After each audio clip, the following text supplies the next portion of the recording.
Okay, have we finally reached a bottom on the equities and on the bonds? Well, here are the equities.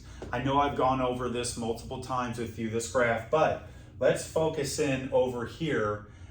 Last week, we started nibbling and buying in the equities, okay? We avoided this huge drawdown, and now we're buying them. Just like we avoided this one and started nibbling. Oh, false alarm. I don't know where we're gonna go, but right now we're starting to nibble on the equity side. All right, so does that mean it's a bottom? Well, let's go over the last 50 years where we've had a recession and we've had a bear market. Look at these declines. The smallest one being 27, the largest one being 50, almost 57%. Look at the number of days, the shortest being 400 and the longest being 900. That's 3 years in a major drawdown back in 2000 through 2003. But I want to focus your attention on this column right here. This is the times that we went from protect to add. This year we've gone twice, right? Over the last 50 years during these periods, we've gone 4, 5, 7 times. So I'm not sure if this is the bottom, but it's definitely a bottom for short term. And we'll have to wait and see if this is the bottom in equities. We'll have to wait another week, month, or even longer to find that out. But what about bonds? Okay. Well, if you remember 2 weeks ago, we were nibbling and buying bonds 2 weeks ago. And guess what? The price are moving up.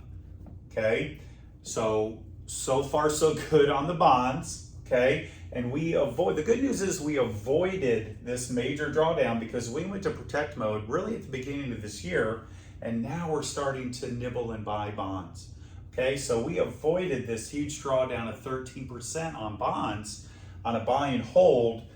We sold, and now we're starting to buy bonds. So let's take a look at how that looks on the graph. And yes, I know bonds have been in a 40-year bull market, with it peaking in 1981 at 16%.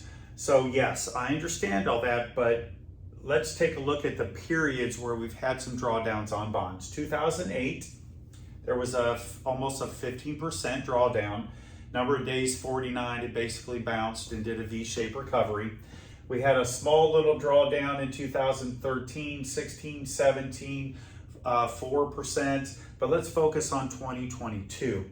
Again, yes, recession, yes, bear market, a 14% drawdown on bonds, very similar to 2008.